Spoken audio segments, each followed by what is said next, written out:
a stair lift because you're not going to be able to operate. And I'm like, listen, her long-term memory is good. Her short-term memory might be, but if it's key for her to be independent, she would remember it. But that's an excuse to stop. So then it was like, oh, okay. I said, she does remember stuff. She'll remember. But if it's important, she will have more time to remember. And it's practice. So don't think not to do it just because you're not giving them a chance. You're just making an assumption.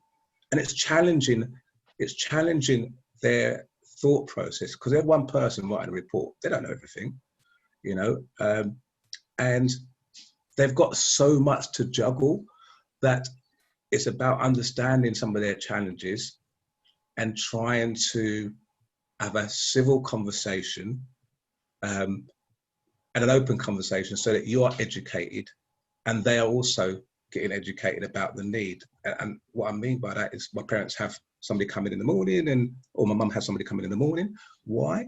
Because it was about her independence. But actually, my father has become more of the carer on the day-to-day. And I'm saying that's a stress element. That's not helping him. He's getting older. So hold on a second. You know, she might need some help around the home, because you're looking at her personal care. But what about the domestic? What about the lifestyle? Well, don't they have family? I mean, yeah, but it's not the family's responsibility. Yes, they might have. But what about the ones that don't? What you've done is you've taken away their right to be independent. You've just ticked the box for the key need. But this is about lifestyle. Why would you have to go through several assessments? It's a cost that's wasted. Make sure that it's used wisely. So I think you do have to challenge, but challenge the OT in a positive way, because they are trying to help. And some people, it's just a job. And unfortunately, that's the way it is. It's a numbers game, so many things to think about. So don't take things personally. Just take it as being, they're there to do, but you've got to be honest, and you've got to be honest about what you need, because sometimes, when we don't need this, we don't need that. But why would you not take what you can if it's going to help you? If you don't, you don't. But don't make things more difficult for yourself by saying no, you know. And as you said, financials. We don't like people knowing our business about our finances. But I was told by somebody that runs a department, because I explained to my parents. I've even had an OT that's told me, guess what, my parents really struggle. So we all have the same kind of challenges. It's about how we deal with it. But we're going to have to be honest. No one can come and take your money. That's the first thing, you know, not unless you've done fraud or you've got money that you shouldn't have. But then if you've got money, then spend the money. So it kind of works where, you know, just have some honesty about where you are, because you can't get help unless you're honest. Thank you. Thank you very much. I think there's no more questions, or is there one last question? No? Okay, because I see Samson has sort of like unmuted himself, and I saw Milton unmuted himself a couple of times. But if there's no more questions, okay, I'll say, is it? I'll say thank you very much, Carl. You're welcome. Thank you for no luck, problem. Carl. Thank you very much, everybody. Thanks for listening, and thanks for your feedback. Thank you. Thank you. Good luck with it. Cheers. Thank Carl, you. Put your details in chat, please. I will do. Okay. We're going to move on to our next presentation by Sister Sharon Kabubi. I hope I pronounced your name correctly, because I'm terrible at pronouncing names, so please take no offense. Sharon is going to be talking about investing in Africa. So Sharon, I'd like to welcome you. The screen is now yours. Thank you. So much. Thank you so much. I'm so glad to be here, and thank you also to Carl for the presentation you've just forwarded us. I'm from Catford as well, so I'm locals. Somewhere out here. Catford rules. Right. Yes. So I'm here today to talk about investing in Africa, and I do have excuse me, a presentation. So do I need to ask for permission to share my screen or on Zoom here? Go ahead, you got Go it. ahead.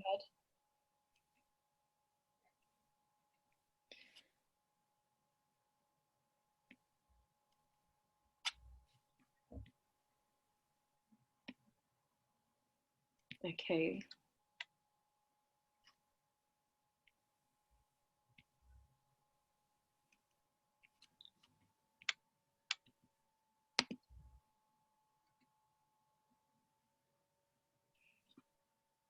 Okay, so, I mean, I don't know how much a lot of you know about Africa in terms of the current state of its economies, the history of African economies. I will introduce myself, but today I wanted to essentially just give a brief introduction as to who I am, and also the platform that I have formed with partners. And so, yes, we're talking about why now is a good time for investing in African economies, and what's your role and why you matter as a member of the diaspora. So we have a company called the Africa Diaspora Investment Network, and it's to shorten it, that's too wordy. We are Addin Global. And we're Addin Global for the fact that the diaspora expands vastly outside of the UK. We are the diaspora in the US, all over Europe and Australia, on all parts of the globe. And so really this is a platform that's community-based, where we're informing everyone in our community outside of the continent about the various investment opportunities that are live and open on the continent. And I realize this isn't something perhaps you may have gone out of your way to listen to, but I will keep it brief. I don't want to bore you. So let's go and continue. So the agenda for today is Africa at a glance, why it's prime time for Africa, and looking at collective goals. I'm a big believer in having collective goals, a collective vision. It empowers our purpose, our individual purpose, our collective purpose, and it provides us with a clear vision for the destiny that I truly believe that we all in our hearts want. And then the last point we'll be touching on what what role do the diaspora play.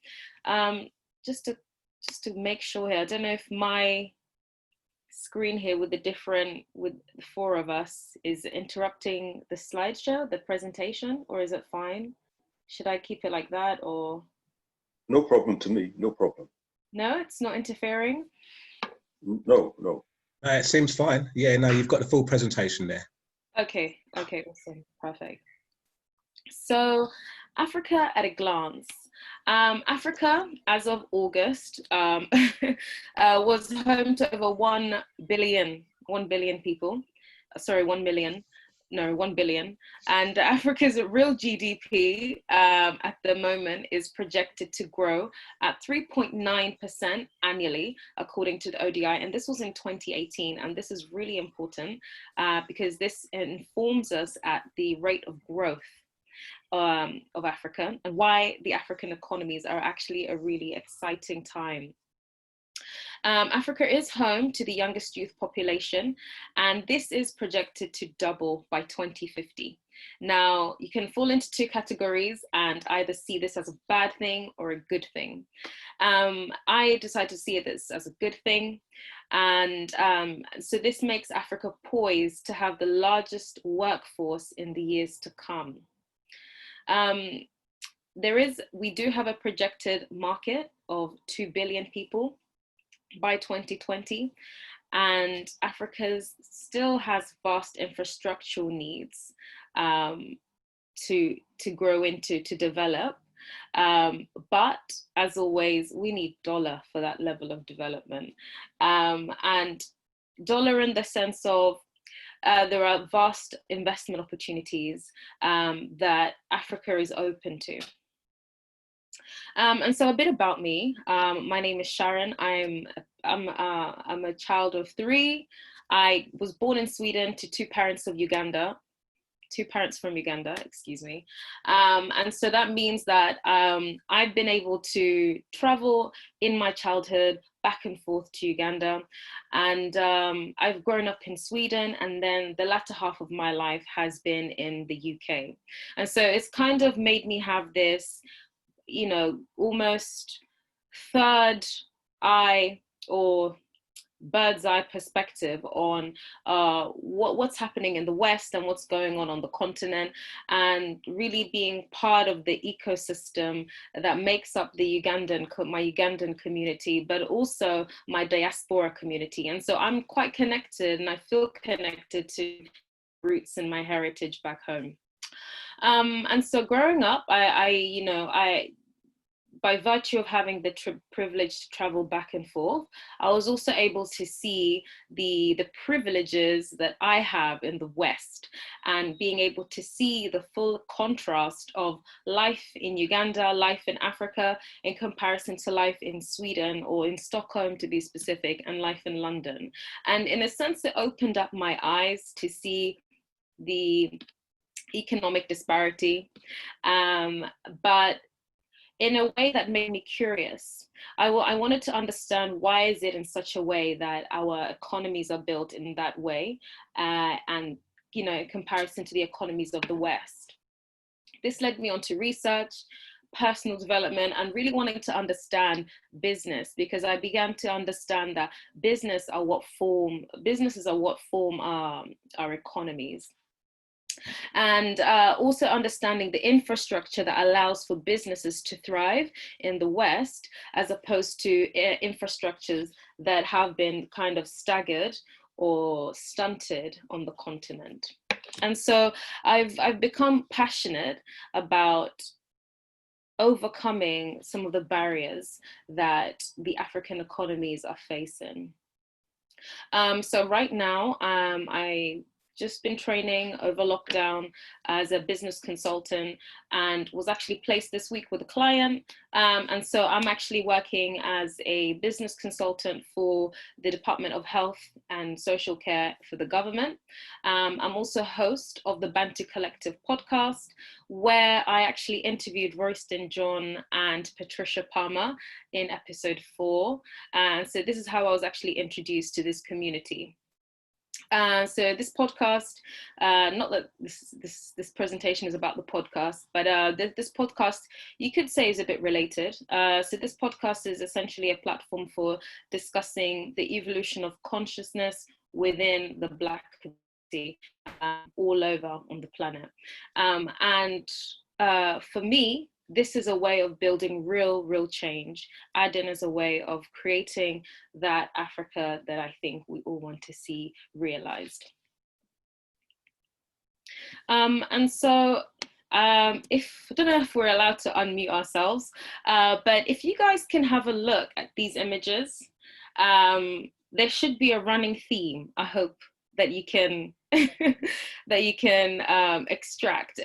So right here is the UK Africa Investment Summit in 2020, earlier this year, where you had a bunch of leaders from all over the continent coming together in the UK, gathering to discuss business, to discuss opportunities. They're open for investments, and it was a really successful summit. It's not the first of its kind, and these summits are growing and becoming quite, not trendy, but they're becoming more and more relevant as Western economies want a piece of the cake that Africa will be providing very soon. Over here on my right, we've got Kenya's startup ecosystem. So if you look at the founders, these are the pictures that are giving you a glimpse of the type of founders that make up the Kenyan startup ecosystem. Over here, I don't know if you guys remember, I think it was about 2 years ago, you have the Ghanaian president at a press conference challenging the French president at the time at his claims of wanting to support Ghana through charity. Now, I have some qualms with that. I'm sure a lot of you will have your own. And then this graph here gives you kind of a glimpse of the type of trade that's happening, and not just any trade, China-Africa trade that's happening on the continent from 1995 to 2015. And this graph gives you a steep, very clear image of China's involvement in Africa. So my question to you, I guess, would be, are you guys able to guess what I'm hitting at here? If anyone could unmute themselves and just chip I'm in. gonna say we are not really represented, are we? No, exactly that. So the whole world. The African images and the startups. Say that again, sorry. I'm looking for the African images and the startup. There is Right. none. Right. I'll tell you what, I'll tell you. Not even one. I mean, you ask yourself, who gives the power to these people to run the startups? and it's Controlling it. not even their country. Who's controlling it? Because I'll give you what about the new generation, which is really strange. I'll give you my take on it, and it kind of goes back to some of the issues that we've got in the first place, really, which is around funding and access to banks and funding. And unfortunately, we seem to struggle to be able to be credible for investment. And that's why the image looks the way it is, because the same idea presented to somebody of not black culture will have that investment from a bank, and they are looking to make money. And I think that is the biggest problem that I can see. And we are governed by money and investment, and sometimes sell out because we need money and we don't have the investment to offer our own people. Yeah, but these people haven't got the country's interest or the people's interest at heart. Correct. Of course not. But look at the chart. Look at the chart. Look at the chart, the bars, and you'll see the trade from China. If you look at the different color bar chart there, you've got that salmon pink color and that baby blue color. Yeah. Imports from Africa. So in other words, what Africa would earn money on for itself is decreasing. So basically, China is benefiting because they're sending things to Africa. Africa is a consumer for China's goods.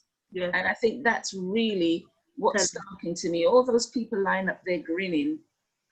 They're grinning because they're happy. The resources are not going into Africa for the benefit of Africa, which we know. And there is the data showing you, if this continues, the next one, what year is that? 2015.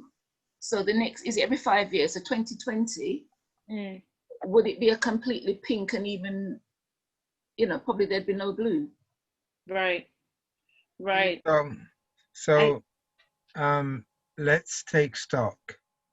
One, it's criminal what's going on. I accept that, and I put that on the table to begin with. But we collectively don't have the volume of money to invest. Yeah. We don't make the effort to get the volume of money to invest. And even if we look at our doorstep, and I will say this, because we've been trying to raise funds to support Garvey Village right here in Catford, and we struggle to get that money to invest. Right. So Mr. Capitalist knows the benefit of investment. So all of them there, would spend £100 to get £1,000. Yeah. Agreed. Yeah. We won't spend £10 to get £20. Correct. And we have to begin to be willing to take the risk of collectively investing. Right. Individually we don't have it, but collectively we do.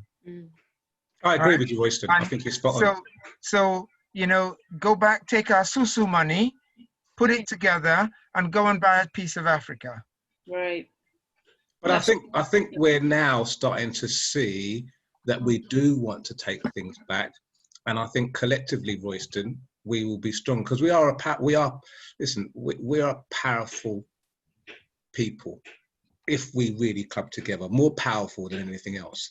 But the key is trust. The key is having the same passion. The key is wanting the same thing, you know? And I think that's where sometimes we struggle. I think the generation, not our generation, the generation that is coming up, are more united, like Sharon, you know, looking to make a difference and saying, I'm not going to take the issues that we've had to prevent me from moving forward. I'm able to make change. I have a voice, and I'm very articulate about what I can do and how I can do it. So the generation next is the generation that needs to be doing this, and doing it the right way, as you said, which is to look at the risk, have all the stats, propose the argument, and out people. Before we didn't out people. Now we're outing people, making people feel having to stand up and having to answer some serious questions, because it's been articulated the right way, in the way that it should be done, without it being possibly aggressive, which might be interpreted.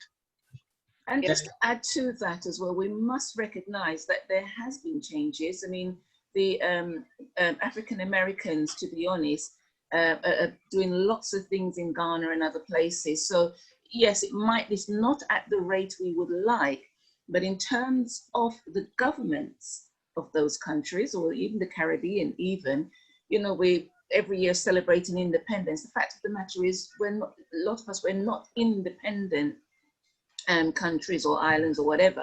You know, Jamaica, the Queen still owns, you know, that's why you got terms like Francophone, the French owns this, and remember the Berlin segregation. So, you know, there are those things, which is wars and so on, but slowly, and I rate, is it Dr. Arikana? I think she did a lot at expense to her own financial welfare. You know, she was thrown out of the UN and all of this sort of thing to expose the French, the Francophone countries, what's going on. So I think there's a lot of things that which was there showing you where the blocks and barriers were.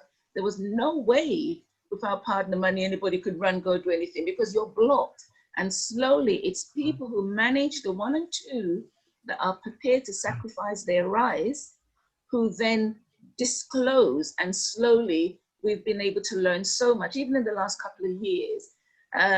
You know, so yes, so let's let Sharon continue, because I personally am very interested, because I am yet again considering, should I be going to Ghana? So I'm really interested to hear what Sharon's got to say about how we move forward, because yes, it's me as an individual, and I have done some checks and so on, and do have things to think about, but I did want to hear what she was going to bring to this. Well done, Sharon. Just before you do, so the thing is, we have to do like what you've done, counsellor, and step in and become a counsellor, so that we get to begin to understand how the system and machinery works.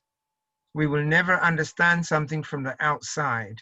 And too many of us say, I'm not going on to places and what have you. We have to take the risk of going in to get the knowledge. You're right, 100%. You know that. And if we don't do that, then we slip further and further down that greasy pole. All right, carry on, Sharon. Thank you. Thank you so much, guys. I did really enjoy hearing all of you guys, and this is exactly how I feel, and the trajectory of my passions have really led me to understanding that, like you've mentioned, it's about ownership, and it's about mindset as well, and it's all about collectivity and educating ourselves, and so really this is why ADDN exists. Really and truly, this is why ADDN is here and why I've formed this platform. And so you hit the nail on the head. We're not represented in any of these images. And the West, Russia, China, the US, they know exactly what's available on the continent. And so do we. It's just about galvanizing ourselves. So let me just move on quickly. So as we've said, Africa is the lost economic frontier. And I just want to tell you a very brief story. I was talking to a cousin one time. I think it was maybe in 2018 when I went to visit. And he's someone who's from a law background, very much involved in the, the grassroots politics of Uganda. And I asked him, I wanted to know from his perspective, as someone who is born and bred in Uganda and is very much involved and engaged with with politics. I wanted to understand from him, do you see what I see when it comes to Africa at play with the global economy? And I asked him, do you realize that, a lot of, the Western guys are really interested in investing, and are you not worried about this? Well, and he told me, well, Sharon, what's happening now is we're at a dinner table. We're at a dinner table right now, and everyone's discussing Africa. Everyone's excited and talking about what's available, this really exciting cake that's about to blow up. And Africans are the dinner. We're not part of this conversation. And that's when it really hit me, and I truly understood the gravity of what's going on. And this is really not to instill any fear or anything like that. It's just the reality of things. And so I wanted to talk about why now. Why is now a potent time to invest in the continent? So direct diaspora investment is an untapped, highly potential investment market. The market has been growing, and consumer demand, interestingly, in Africa is expected to grow to 167 billion in value between 2015 and 2025. The middle class socioeconomic group in Africa is growing, and so it means that there will be, there is a greater demand in the future, right now, and in the future as well, moving forward, even beyond 2025. The middle class income will be creating a greater consumer demand. And so it means that Africa will be an even larger consumer. But there's a flip side to that story. Instead of being a consumer, you can also be a producer. You can be an exporter. And that's, for me, is what exciting and what I want to talk about today. The second thing that makes it a very good time to look towards investing in Africa today is the technological advancements. It's now easier than ever to invest through technology. We've all got smartphones, or most of us do anyway. And even if you don't have a smartphone, you probably have a computer at home or a laptop, even a tablet. And we literally have all the devices and all the technology to support and aid us in if you want to say passively, supporting the economy. So we might not necessarily we don't have to necessarily migrate to the continent. You can still live your life and continue and go about your business as you would. But technology really is aiding us, especially fintech, in aiding us in investing in this emerging economy. The third reason is this is nothing new. In 2018, African migrants and diaspora remitted over $87 billion to Africa. That was in 2018 alone. This statistic includes everyone I know, my parents, all my friends, where we send money over to our uncles, our aunts, paying school fees, whether we're paying for a wedding ceremony, a funeral. We're not reinventing the wheel. We have been sending money over to help family members and friends since we've been here. And the fourth reason is direct impact. According to McKinsey, Africa would be, in fact, 2 to 3 times more productive if it intensified agricultural productivity. And I focus and highlight on agriculture specifically because agriculture has been predicted to be $1 trillion industry for Africa in the next 10 to 15 years. There are masses of land in Africa that are not currently being utilized at the potential that it could be. And that's down to a few things that are still being developed as we speak, whether that's infrastructure, technologies, so on and so forth. But I can give you an example. For example, in Uganda, 70 to 80% of the population in Uganda rely on their agricultural activities for a general income. And I can speak for myself as well. just from my family, a great majority, at least everyone, has some kind of farming side hustle. So it is said that Africa will be feeding the world in the very near future. And that's because of the potential of the land. And so I actually came from a background of life science just before the field of work I'm in today. And we were specifically looking at the genomic technology looking at how you can design, edit DNA for agricultural produce. And Africa was, as a market, when I was part of the business development team, and as a market, Africa was very exciting because you could see a steep growth and interest in terms of the scientists really wanting to develop and design their agricultural produce. And so agriculture is going to be big business very soon.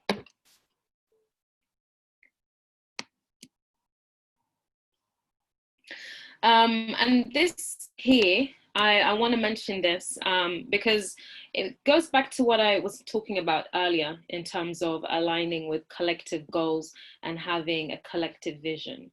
I think in the West, we really have been privy to this understanding, whether it's the United Nations what is it now they call it? Is it the 2030 goals? And so these are 17 goals we've set out for ourselves to achieve by a certain time.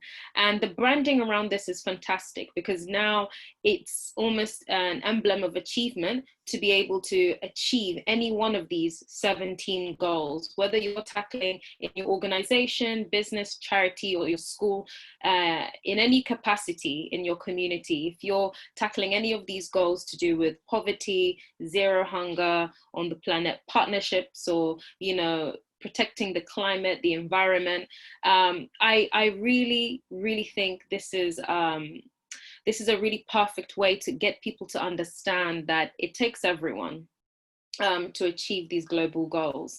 And I think in Africa, the mindset that we have had in the past hasn't necessarily allowed us to identify collective goals.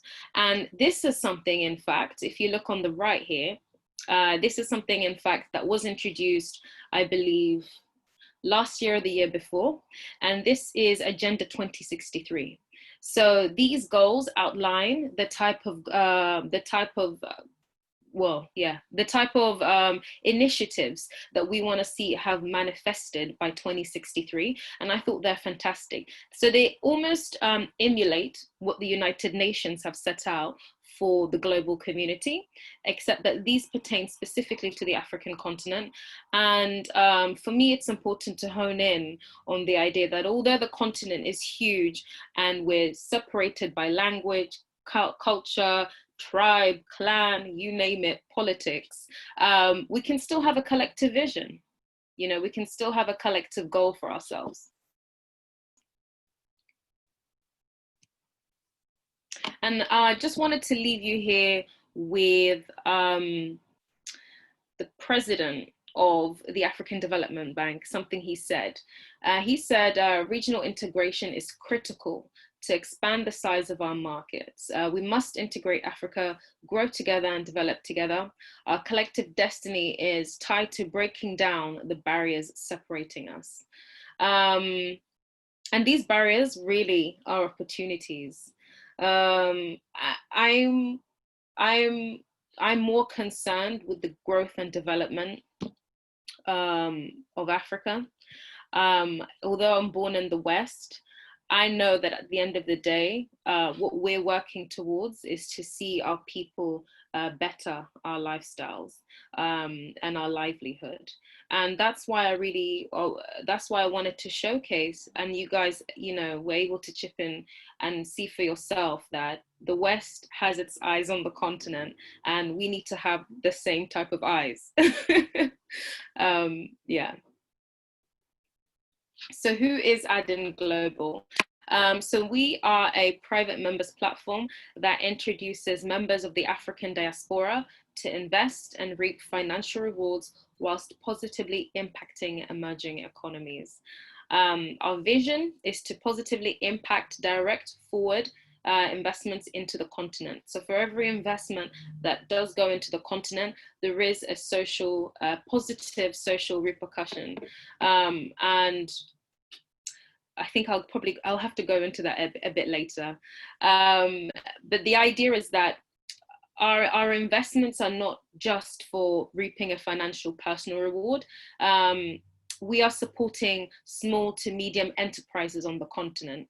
And when you're able to support a small to medium enterprise on the continent, that means you're making a difference to families, small families, and essentially creating jobs and reducing poverty. When we create jobs, we're able to increase the education of the population, and this always has positive benefits, as we know. Our 5-year goal is to attain 1,000 diaspora investors. We want to support each and every investor in reaping financial rewards, enable job creation and financial inclusion on the continent, and educate members on investment opportunities on the continent. That's it. Oops. So a call to action. That was really a very, very brief introduction to ADIN. I'm a founding member of ADIN, and I have partners on ground in Uganda, a private equity company in Uganda that I'm working with. They've been operating for 5 years, where they're supporting a multitude of small to medium enterprises on the ground, and they have a plethora of I guess industries or the profile of businesses that they're supporting. And where I come in is that I'm opening my partners or the private equity company Contract Capital to the African diaspora. And so my next presentation is actually very brief as well, but this gives you more information on how to run a successful investment club. So if you're someone who's new to investing or you're an avid investor, the idea is that you can invest individually or you can invest as a group. Whichever one really suits your needs. And I'll just go on to the next presentation before I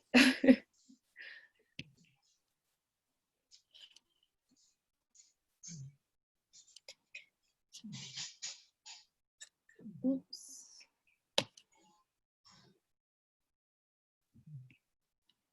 Can you see my screen? It's wonky It though. seems to have frozen. Okay. Distorted. All right, no problem. I'll just start again.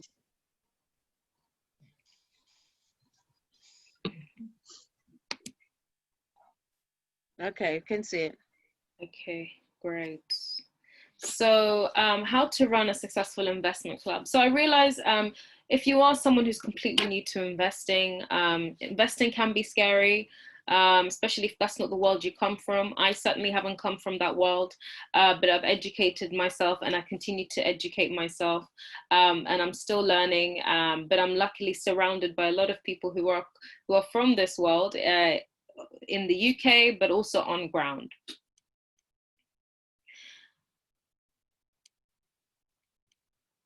So in this presentation, I don't want to keep it long because I would hate the idea of boring someone, but the agenda in this presentation is to cover what is an investment club, what makes a good investment club, how to select your members, and setting up your club. So an investment club would be a group of people who come together with the shared interest of pooling their funds together for forward investing in a selected for-profit business, similar to what Royston mentioned earlier when he mentioned Susu. So the process laid out here is quite simple. You invite your friends, you make it official with a few documents, you pool your money together, and then you start investing. And so I'm just going to go into a bit more detail and give you information about each process. So when it comes to choosing your investment club members, the idea is to carefully and intentionally select your members. Money is a touchy subject. It is personal. Came up earlier in Carl's presentation. You know, when it comes to our finances, we don't really want anyone else involved, and that's very fair. But the idea here is to identify common goals and identify investment interests. So you won't necessarily go to everyone and anyone. You can invite, for example, whoever you're interested in investing with to a webinar session that we would be holding. And in this session or with your partners, you agree and commit to your investment goals. Now, these goals don't have to be anything elaborate. They don't have to be so extensive, and they don't have to have such a high caliber in terms of your funds. But the idea is that, are you on the same page? Do you want to, you know, 2 years from now, what are your investment goals, and can we agree on them? And the last point is to, I guess, complete some membership forms, and there's something we provide at the end or in the future. So step 2, pooling collective funds and creating a group account. You want to create a group account because it creates accountability. And this would be a group account where everyone has access to. This is something I've done with my investment club, and this is something that is advised from my partners on ground.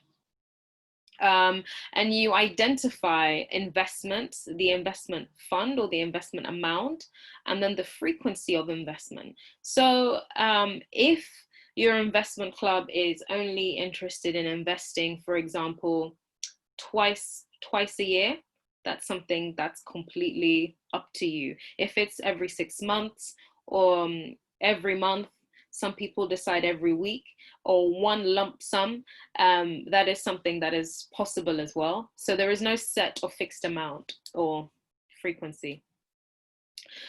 For those who are interested in monthly investments, you can set up a direct debit of a fixed monthly investment to the group business account. And then you transfer agreed funds to allocated investment on whichever fixed date. So really, this is just to build an image of what it looks like once you have your investment club. Making it official. So we do recommend, if you were to go down the route of investing in a group, that you solidify member agreements with legally binding documents. And these are some, we would be providing these templates. And they would include the following: an investment club constitution, an investment policy and bylaws. Really, this allows you all to keep your friendships. No, I'm kidding. No, it's more so to avoid any issues in the future, anything unforeseen, and it holds every member accountable. So if there were to be, for whatever reason, someone has to drop out, for whatever reason, someone can't continue, or you want to introduce a new member, they provide the structure that allows you to do so smoothly, and things don't have to get so messy. And yeah, so we have templates in place, and every member would essentially add their own signature. And these are documents that you all keep collectively, and Adin would not have, we're not involved in the signatures. That's for you guys to deliberate. And then step 4 is you start investing together. Transfer your first investment as a club to one of our trusted partners. So Adin is in a, Adin would essentially be expanding across the continent, where our partners are not just fixed in Uganda. There are talks for partners in West Africa as well. And the idea is to expand. As we said earlier, the continent is growing and there are vast opportunities happening. And we're not here to limit us to one country. So if you're only interested in Benin, that's you. If you're interested in Ghana, that's you. If you're interested in Uganda, South Africa, the idea is that we would expand our platform to allow the diaspora to invest where they please. And that would basically conclude my presentation. Again, that was an introduction. There would be a third presentation, but that's not for today. I wanted to basically make myself known and introduce myself to the community. My next webinar would be one where I invite my partners, and that would be the CEO of Contract Capital. This is where you get a chance to really understand who our partners are, where they come from, their intentions, and really where they hope to go in the future, and why for them it's exciting to start working and collaborating with the diaspora. And this is where you can also get an insight on the profile, the profile and the different businesses that are available for the diaspora to tap into. I'm personally excited for where Contract Capital is going. They've been around for 5 years, as I've said. They've been active in Uganda specifically with 3 offices in the country, and they've just expanded to Kenya, and they want to essentially spread and grow into the East African market, the East African region. But as I said, that's just Contract Capital. I have other partners who would be coming on board and working and collaborating collectively with ADIN. So yes, I'll stop talking there. And if you do have any questions, please just pop up. I'm going to, if I'm going to add the website, the URL of ADIN Global in the chat. So if you are someone who would be interested in finding out a bit more about ADIN and our partners, if you go onto the website, you'll be able to subscribe to our mailing list. So you just have to insert your email and then look out for our for some contact from us. Yeah, otherwise the floor is back to you guys. Thank you so much. Thank you. You're very welcome. Thank you. Glad. Has anybody got any questions? No, everybody's quiet out there. So No you questions. said you said that you've been they've been together for about 5 years now. Yeah, yeah. What sort of things are they actually collaborating in or doing? Okay. So they have a number of areas that they're allowing that they're investing in for the moment. Mm-hmm. So that would be, for example, they've got furbished apartments, avocado farms. You've got contract businesses where they're looking at commodities, whether that's the green bananas. In Uganda we call them matoke, and grains.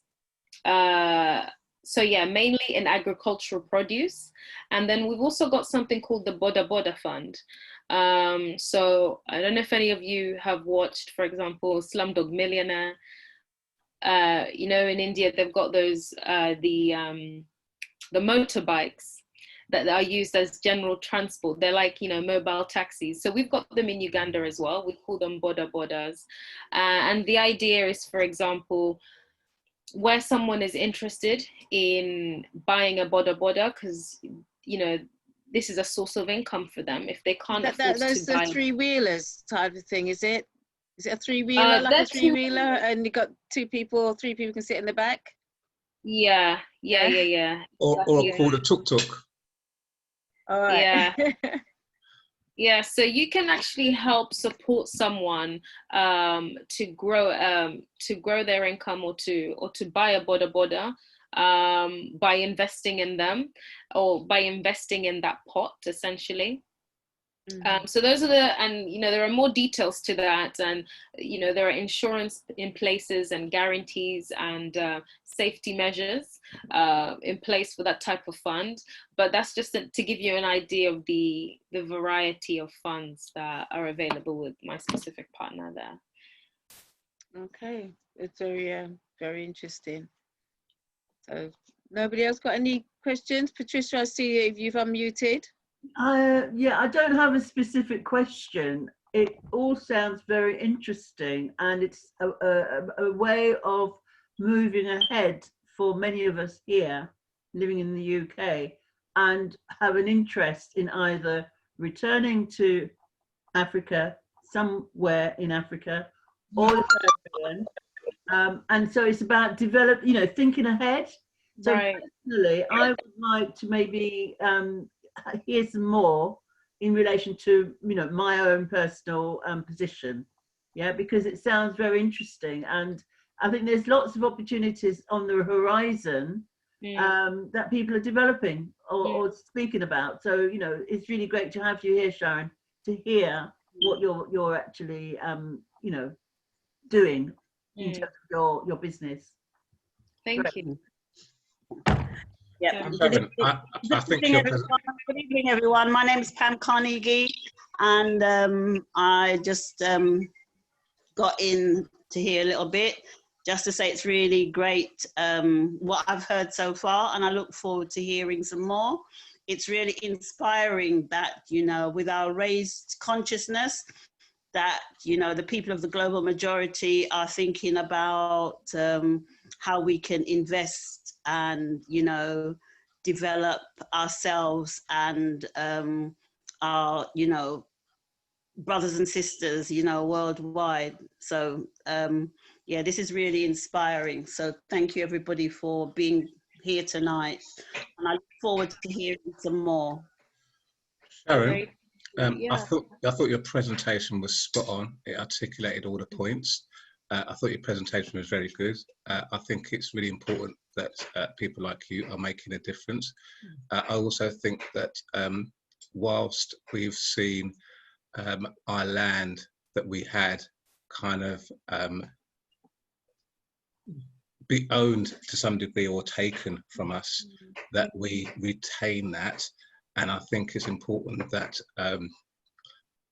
our parents, people that we know, invest in us to protect what we have, and to education is key, because this is the bit that has put us in a position where we are, which is to invest in what we know is our own, and to retain what is our own, and to make sure that we are in control, because we have more collateral than anybody else. So the key really is to make it work, because we can look with envy at other people, and as Royston said, some people take the opportunity, but we need to be educated and supported and have the trust, and to make sure that our parents that have funds that can invest, we have to invest in the young to be able to drive the economy and to bring back control, because we've left it a little bit too late, and we need all the support we can. So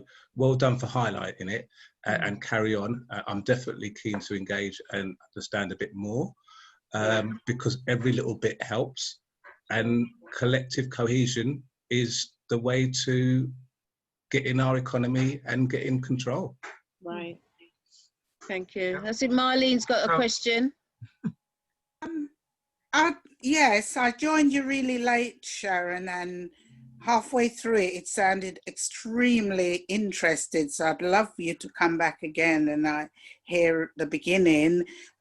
When you say investment, is it like to put money into the product that you've got up and running already? Is it like a partner scheme, or, well, Caribbean call it partner? Is it something like that? Could you elaborate a little bit more on it? It's a lot better than the partner.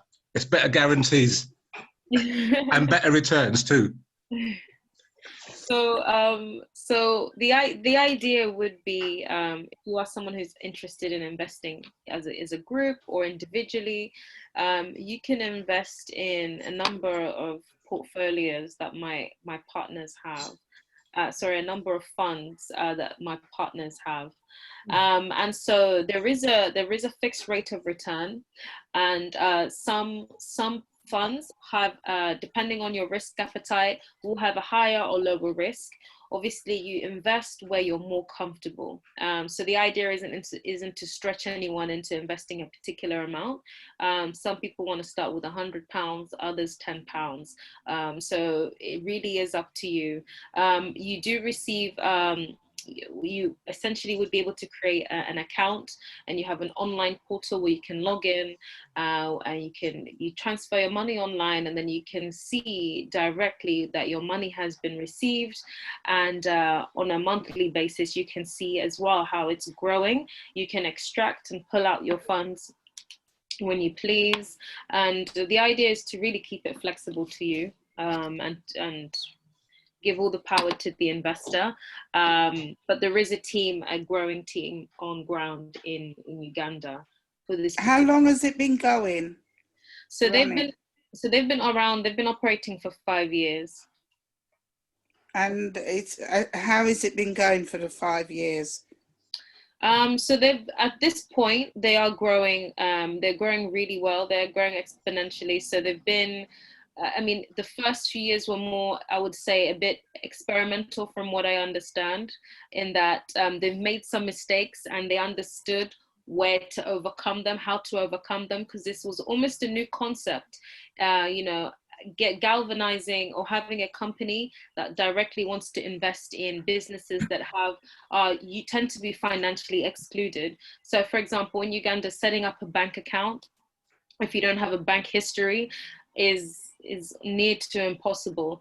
And so people who have been a bit marginalized and not allowed to really be part of that financial ecosystem officially, it's about investing in them and allowing for their businesses to grow.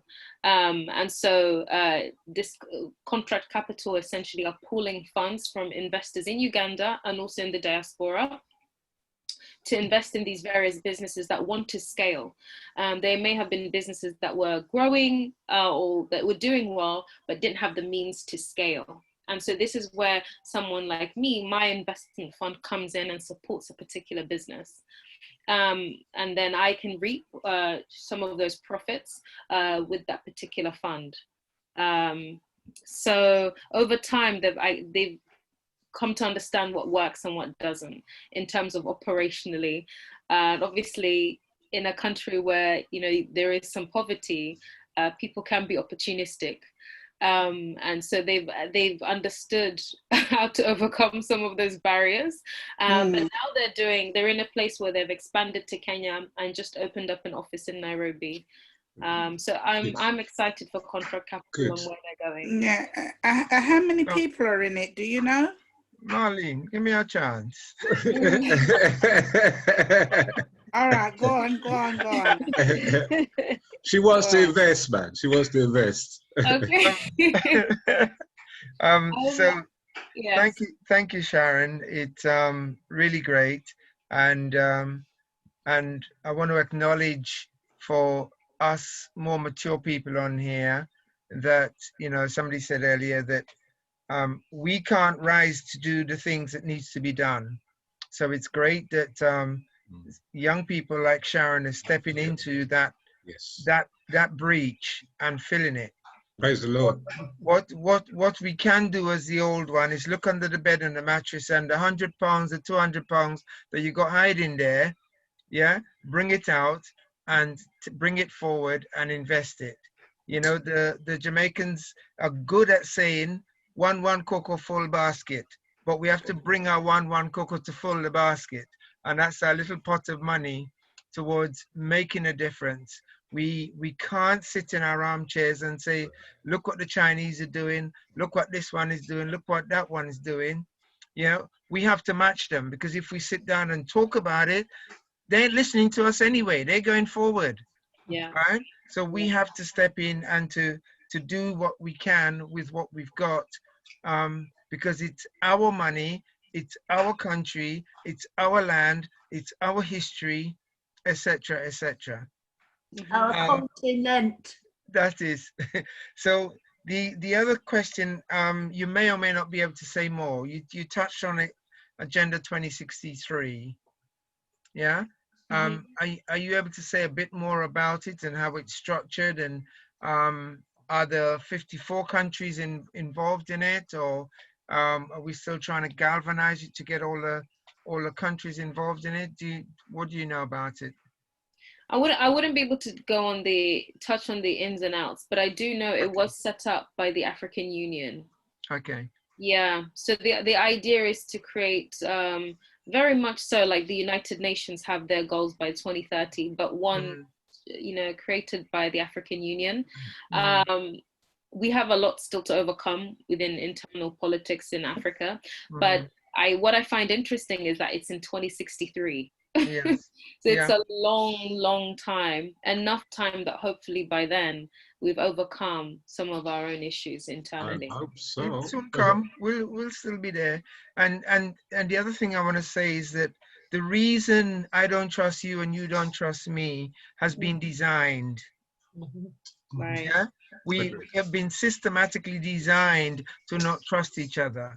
Yes. And the intention is that when we don't trust each other, we trust somebody else. Social engineering. Absolutely. And they rub their hands in glee when I look at you and I don't trust you. So, but one love. Thank you. I do think one thing, Royston, which is that we know what we need to do. And I think when we start to look at where other people are benefiting, it's because they're looking to do something. So as Sharon said, it doesn't matter. Put your foot in just to get a feel, because all that's going to happen is you're going to look and you're going to miss the opportunity, because the doors will be shut, because those people that have done it are the ones that will reap the benefits. So it is about supporting the cause. Absolutely. That's right. Exactly. And the thing is, the time is now. The time is now. Anytime, even if we wait another 2 years, that's another 2 years we're out of, that we're not included. And so it really is, for me, I don't know, I can't see it any differently. No, I'm in right now. Sharon is speaking, yeah? Yeah. Well, it's good to bring some excitement and something new and some optimistic things that's about development. So well done. Thank you. Thank you. I'm going to put the website. Yeah, so anyone is I'm in. interested, Can you see me on there? Yeah, I can see you. Can't I change my name? Hold on. Yes, please. Okay, I'll put the website in, and then just subscribe to our mailing list, and you'll definitely hear from us shortly. Thank you. Thank you again. Thank you so much for everyone. Thank you, Sharon. Really appreciate what you've had to share. Yeah. And yes, we want you to come again. Definitely, I'd be happy to. Someone is asking for the slides. What are you able to do? Are you able to share the slides, or? You know what? I've never done it before, but I'd definitely be open to it. It's not something. So you can you've got two choices. Okay. Either you can go into chat and click on file and attach it as a file there. Okay. Or you can email it to me and I can attach it there, or I can email it on separately. Okay. All right. All right. Let's see how you do. That's your test. Okay. Thank you so much, everyone. Have a great evening. Thank you. So we're gonna take just a few minutes break. Thank you very much. Yeah. Are you ready? Back? Okay. I saw you had your hands full. How many minutes? Boom boom. How long? So there's something I wanted to show, which is 12 minutes. Is that too long? Yeah. Okay then. Let me look. But no, go ahead. I will just play a tune and then we'll come back. All right. Okay. Is Sharon going to stay around for further questions at the end? I can.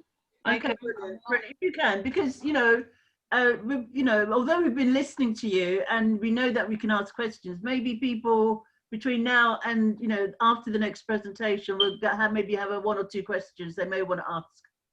Okay. Yeah. All right. I didn't get your details. I wasn't able to get it on time. I see. So I've just put in the chat my website. Our website. Can you just say what it is? Yes. No. Put the information in chat, Okay. please. I'm All gonna right. silence people now, play a tune, and then come back, okay? All right. Thank you. I'll be back.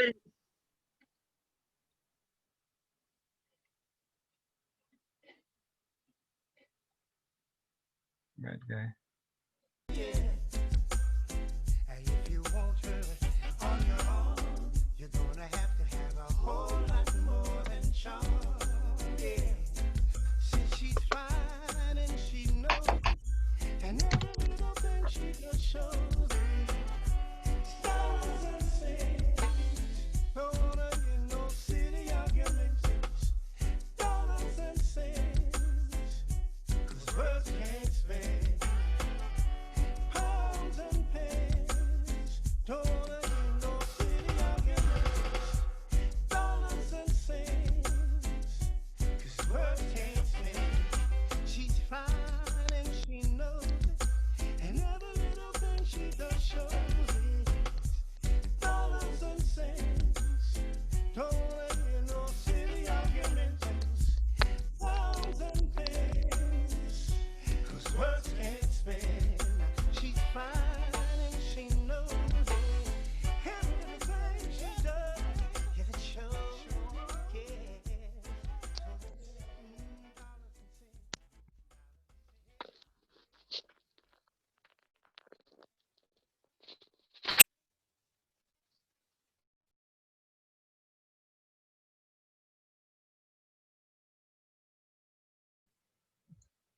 Just go ahead.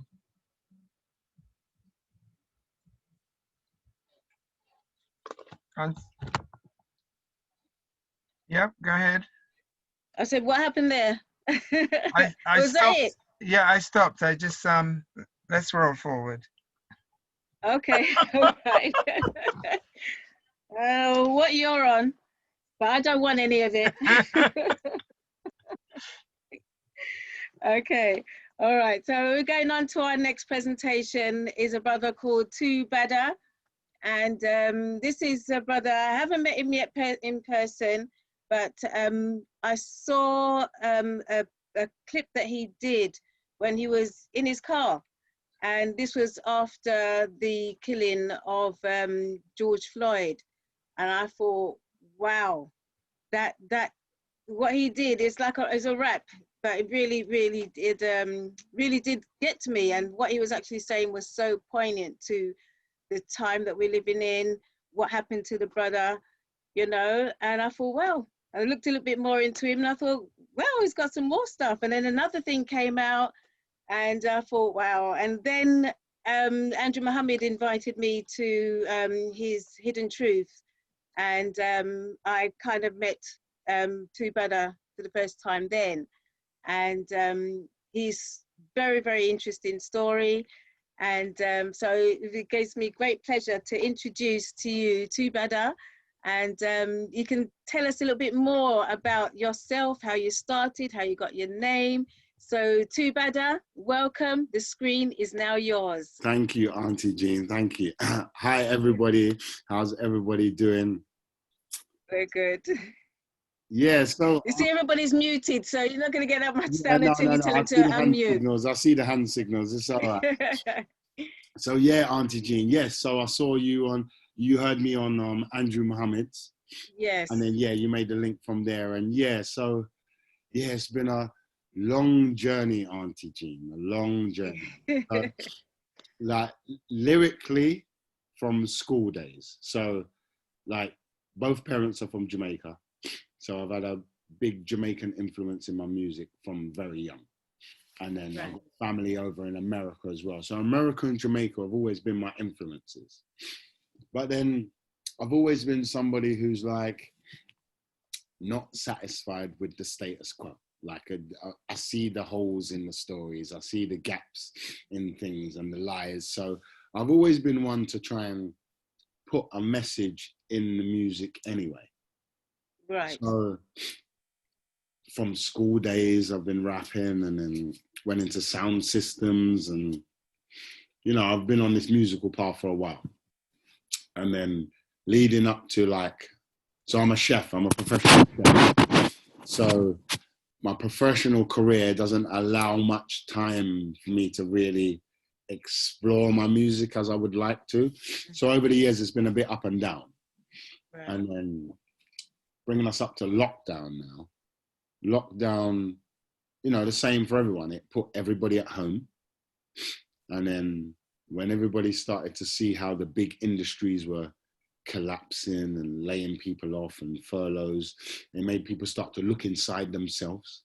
Like, who am I without all of this outside exterior? And then the George Floyd murder happened. So let me stop you there. Just before the George Floyd, at the beginning of lockdown, I decided, right, now I've got time on my hands. I'm going to get back into the music hard. So I'm going to give them like one freestyle a week. So I was uploading one per week, current issues, banning Boris, banning the government, all this foolishness they was going on with, couldn't make up their mind. So I was kind of dealing with the current issues. So I did 9 freestyles. The George Floyd one that you saw that went viral, that was number 10. Wow. Yeah, so a lot of people don't know about the 1 to 9. They just know about, obviously, the one that went viral. So 1 to 9, it's funny how that process was as well. 1 to 9, the way I wrote all of those were all like kind of off the cuff. So I might have taken an hour or so to write it, then record it and upload it straight away. Then after number 9, then the George Floyd murder happened. And obviously it hit us all in this deep, profound way. And then for me, how that translated to me was, you know, like all of this built up tension, because as a black man in this racist society, we got a lot of bottled up feelings anyway. So George Floyd was almost like busting the lid off the Dutch pot. You know, when the pressure pot's just bubbling, yeah, it was almost like you bust the lid off it.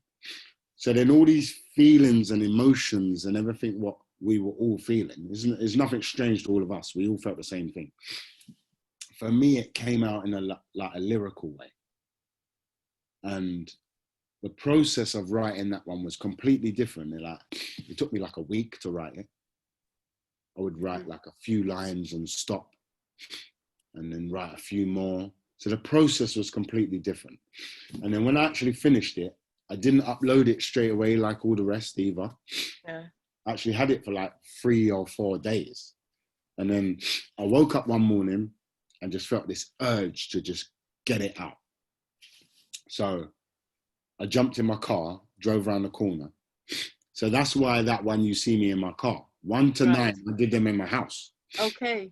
But that one, for some reason, I jumped in the car, drove around the corner and did it in the car. Now, bearing in mind, I wrote it, I recorded it, I know the lyrics to it. But when I came home, Auntie Jean, and played it, I plugged in headphones and I played it for the first time to myself. When I listened to it, I started crying. This is the first time any of my own lyrics has made me shed eye water. And I knew right then that this was, what I'd captured was something bigger than just rap or anger. It was a lot more than that. It captured like the mood of the time. Where when I was writing it, I was just writing what I felt was right. Yeah. So anyway, I uploaded it. And yeah, it literally went crazy, went viral, went basically all around the world. People from New York, like Australia, Kuwait, like I was getting DMs from everywhere. And I saw how it touched the nerve for everyone else. Because what I did is I translated what everyone was feeling. Yeah. But when I wrote it, I was writing from a personal perspective, even though we all share this. Mm-hmm. But when it went out and I saw the comments coming back from everyone else, it resonated with all of us. So then that kind of set me on a slightly different path. Originally, I was covering current issues, and if I see something wrong, I'm going to talk about it. But the George Floyd one kind of made the path steer a bit more to people wanted to hear this. Yeah. There's a gap in especially the rap industry, because rap does get like a stigma for, and not an unjust stigma, because I know there's a lot of evidence to back it, but rap does get this, they only talk about certain things, and, you know, it can be misogynistic, and it can be quite, you know, the stigma that it gets. So people found it a breath of fresh air that someone was rapping, but not about the usual things people rap about. Yeah. But what they didn't realize is this is what I always rap about. I always rap about the out of the box stuff, but it's the George Floyd that give it the viral, to the attention from everyone else. So yes, since then, the path has changed a bit, because, like, for instance, the music's taken me so many different places now, where another job that I've realized is the more I'm traveling, the more I'm finding out there's so much good works being done in different places, but they don't know about the other works that's being done. Right. So I'm going to places, like I'm going up north, Midlands, performing in Birmingham and Wolverhampton, and like, they don't know that down in London there's a political party that's run by a black guy that's for the working class. So then, and in the Midlands, they didn't know that we were organising a 1 million person march down here. But we're all fighting the same fight. And we all got the same goals and ambitions, but we might be fighting it from different angles. Yeah. So along my journey, I've found that linking people up has become just as important as the message I had to spread in the first place. Because I could, like, for instance, exactly what happened with me and you.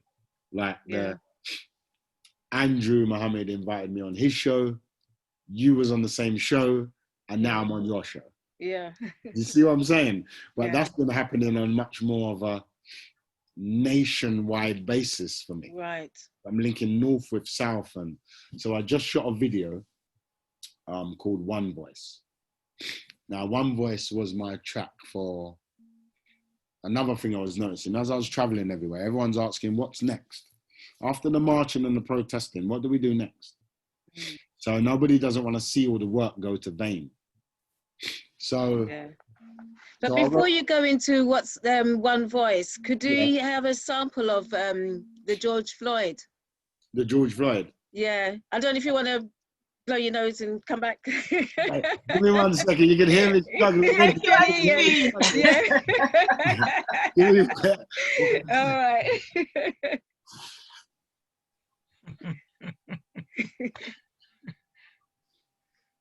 You saved me there, Auntie Jean. Okay, no problem. Okay, look. I'll get straight. Right. So the trouble is, we was out here searching for justices way before social media was showing clutching fists. They snuffed the king live on TV, then kept on pumping it. Then they wondering why the youngers want to bun the ting. Well, you were born with a burden to have this color skin. Took a live murder before they understood the suffering. My granny used to say, you got to work twice as hard as the white man if you want to earn the same as him. Well, now, granny, I'm done. I want my fair share. All that working hard, they still murdered George live on air. Yeah, another black mother's got to cry a tear. Man had his hands in his pockets like, I don't care. Well, no more are we taking it. Rest in peace, George. You started the mass awakening. It's gone around the world. It's like history in the making. So the system's got to come down. It was built on racism. So Rosa was standing. Martin was walking. Malcolm was fighting. They don't want us talking. It opens up wounds they know is appalling. It's time to look in the mirror and deal with your bullshit. You didn't do it, but your great-great-granddaddy did. And now your white privilege is affecting my kids. Because if your son becomes a Fed and my son becomes a Dread, and your son arrests my son might not live. Forget that. I prefer to die so he can live. So he can tell his kids granddad weren't having it. 2020 in the concrete forest, granddad did bun down Boris just to make sure that we could live. You've seen the people coming together now. You've seen the bits. My white brother standing with me now. We needed this. When they said the revolution would be televised, I bet they never imagined it on my phone in HD and bits. Look, you can take down walls and statues. We prefer if you change laws and statutes. You try to make it about a race war, that's not true. We just want the feds to stop killing our black youths. We just want respect for the things that blacks do. If it's a democracy, do what Democrats do. Because we're the only race that's had our history erased, then had it rubbed in our face, you've come far, like that will do. And just for the record, all lives matter is offensive. If you don't get it, ask the whites that's protesting.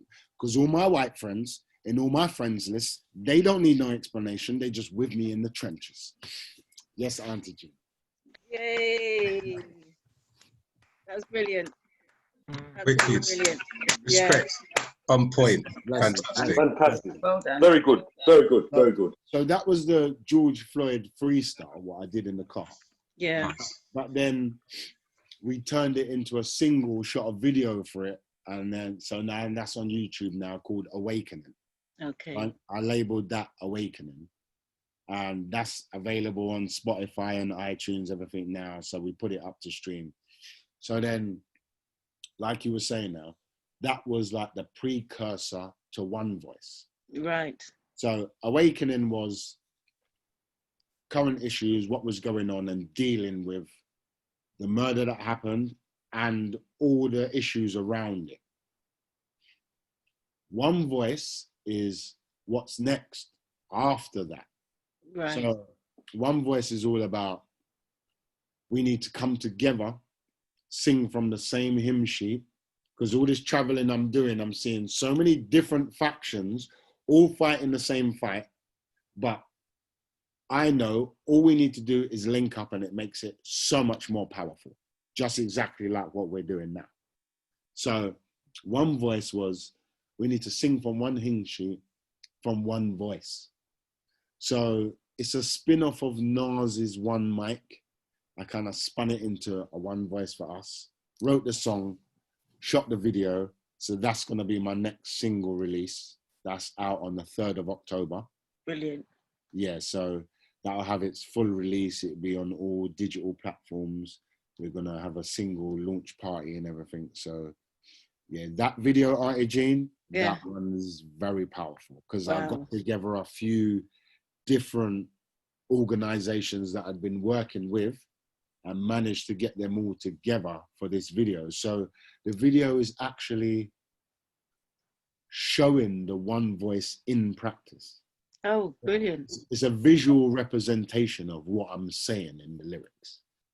So yeah, as soon as that's out, I'll be sending you your copy. Excellent. Exclusive. Looking forward. Absolutely. Could we have a little snippet? A snippet of One Voice? Yeah. Absolutely. Good. Right. So everywhere I go up and down the country, everybody's always asking me after the marching and protesting, what's next? So this is what next. So all we need is one voice talking. We've been screaming for justice since the slave ships were brought in. Now the world's caught wind of what it's like when the system's racist and you black and you caught in it. No matter which patch I go, up and down the country is beautiful seeing black businesses grow. The same questions on everybody's lips though, after the marching, protesting and what's next, brother? That's why we need one voice, a nationwide collaboration. And really, we've got no choice.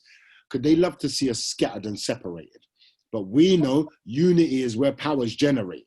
I'm trying to line it up for the next lot who's melanated. Because when we get together, Lord knows, we know they hate it, but we've been on the ropes like ducking and we weaving and we could barely cope, but we just kept breathing. It's time to punch back. Let's go. I'm flipping everything. My soul's on fire right now. I'm spitting everything. Every black business I know, I'm linking everything. North, south, east, and west. Come on, let's bring it in. We frustrated, no doubt, because up until now, we couldn't see a way out. If you really want to fight to change the system around, this is what Badder's about, Donnie. The time is now. One voice, one voice. So that's the pattern of it. And then I brought a singer in, so I've got a feature, the singer on it called Cookie. Wow. Yeah, so she's singing in the chorus, and yeah, it's a powerful tune, powerful tune. Very much so, very much so. And we do need to speak with one voice. We do need to come together And that's our failing so far. But I think that's our only failing. yeah, when we unite, that's it. That's everything. Just because there's been so much effort to divide. This division that we have now. When we look out and we say the common things like, why can't we come together, and why aren't we doing what? And then we name different nationalities that stick together and da da da da da. yeah. The bit that's missing out of that conversation is there's been a direct effort to divide us. This division is not by accident. And it's constant. Willie Lynch used to give tours around the world on how to control your slaves by dividing them, by pitting them against each other. Like he wrote whole sermons and books on this, because they used to see him in the Caribbean with like a plantation of 5,000 slaves, but you've only got 15 white men controlling it. Why don't your slaves rise up and kill you 15? Well, I'll tell you how. And he used to give tours around the world of how to pit them against each other, find their differences, so they would actively study us to find what was different and use those differences to pit against each other. And he even had a statement. I read this statement. Willie Lynch said, implement these stages correctly and they will last no less than 300 to 400 years, and they will end up killing themselves. You won't have to kill them. He said that 300 years ago or something. And then when you see LA gangs and gang violence, and they like to label it black on black crime. And I'd just like to say to everyone here, there's no such thing as black on black crime. No. Because there's no Asian on Asian crime and yellow on yellow crime. No. There's no one else gets that title when they kill one of their own kind. So this is just another tool that they use to divide us and label us. So when I know things like that happened in history, and I look at us now, I know it was an active effort. Now there's a reason why they had this effort, because they know how powerful we are. That's true. And we're together. That's true. Because when they first came and found us, we were together. And they saw what the power did. So I know that the separation is a big tool of theirs. So then I know I've got my tool of music and bringing people together. So I'm going to do the opposite. I'm going to bring us back together in the same way that we were split apart. And One Voice is all about that. That's what it's all about. So there's one more piece that you missed out. Willie Lynch said, until the phenomena comes. Right. Until the phenomena comes. Right. So it is up to us to be the phenomena, to step in to the phenomena, right? Because he knows that when that happens, change will happen. Right. Okay. So we start by changing our language from talking about we divided, to say, see you, my brother, I'm going to trust you. There you go. I'm going to walk alongside you. I'm going to support you. I'm going to greet you. I'm going to hug you. I'm going to smile at you. I'm going to respect you. I'm going to hold you up. I'm going to see you as a king. My sister, I'm going to see you as a queen. And if each one of us say that to each other, then we are the phenomena. That's right. And Brother Weston, as you say that, don't you feel that what we're living through now is different to the last, it's different to the other protests, it's different to the last uprising. Now feels like it's gained, there feels like there's an awakening. That's why I named that song Awakening, because it feels like the masses that were asleep are waking up. And yes, that's true. And we have a window to step into. Yeah. Because there's people who are screaming, let's get back to normal, let's get back to normal. Oh, absolutely. Right? We have to keep stepping forward. Yeah. You know, we have, you know, and not move away from what I call the shiny things. You don't want a light, you don't want a dinner, you want a seat at the table. Right. Yeah? Yeah. You know, My belly might be full, but I want to sit at the table, because at the seat at the table, that's where change happens. That's where I begin to influence. Absolutely. I have a good friend who says, yeah, if so you're not at the table, you're on the menu. absolutely, yes, that's what Sharon just told us. Yeah. You're not on the table, you're on the menu. Yes. There you go. Yeah. So yeah. So I'd just like to add to that, yeah. So in my journey, I've met a political party called TTIP. So that's Taking the Initiative Party. So I want to jump in there. Go ahead. He's scheduled to come next week.